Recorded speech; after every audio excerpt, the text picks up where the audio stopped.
मंत्री चंद्रकांत दादा पाटील आज संघाच्या कार्यालयात पोहोचलेले. दादा, ही दरवर्षी अधिवेशनाच्या निमित्ताने तुम्ही या ठिकाणी येत असतात. बौद्धिक या ठिकाणी खरं तर सगळ्या आमदारांना माहितीच्या या ठिकाणी दिले जातात. संघाचा स्वयंसेवक हा तर स्वयंसेवक ह्या नात्याने एक तीर्थक्षेत्र म्हणून रेशीमबागेशी जोडला गेला आहे.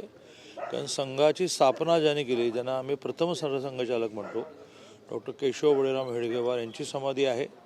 आणि ज्यांना खूप मोठा 1940 ते 1972 इतका मोठा कालावधी सरसंघचालक म्हणून मिळाला आणि ज्यांनी संघाचा विस्तार प्रचंड केला, त्या गुरुजींची पण समाधी ते आहे. त्यामुळे आमच्या दृष्टीने तीर्थक्षेत्र आहे.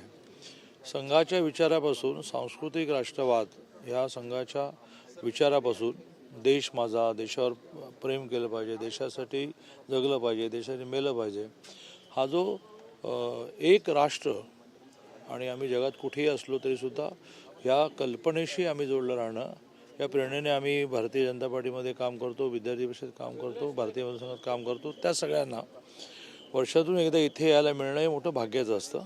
म्हणून वर्षानुवर्ष हा प्रघात झाला. यावर्षी या सगळ्यांना एक जे बौद्धिक दिलं जातं, संघ म्हणजे काय, संघाची विविध क्षेत्र म्हणजे काय, संघाची विविध क्षेत्रात समन्वय कसा असला पाहिजे, तो द्यायला कोणी उपलब्ध नाही. याचं कारण शताब्दी निमित्ताने आज शनिवार रविवार खूपच मोठ्या प्रमाणात संघाचे कार्यक्रम आहेत. पण तरीही शेवटी समाधीचं दर्शन हे महत्त्वाचं, म्हणून सगळ्यांनी यावं, दर्शन घ्यावं, अल्पोपहार करावा. आणि आज अधिवेशन लवकर सुरू होणार आहे 9 वाजता, त्यामुळे सगळेजण तिकडे जातील.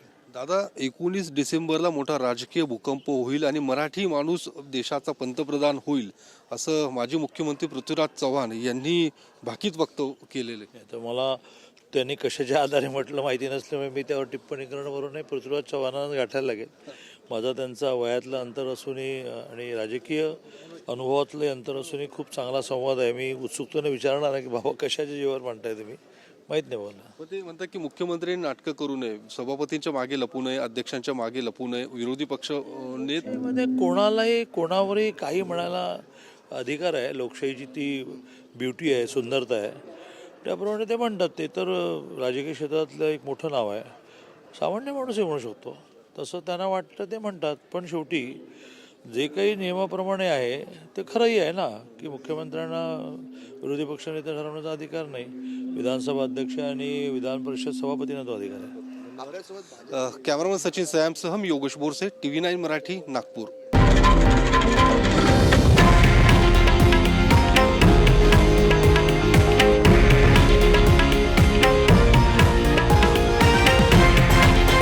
हे आहे देशातील नंबर 1 न्यूज नेटवर्क आणि आपण पाहत आहात TV9 मराठी, एकमेव.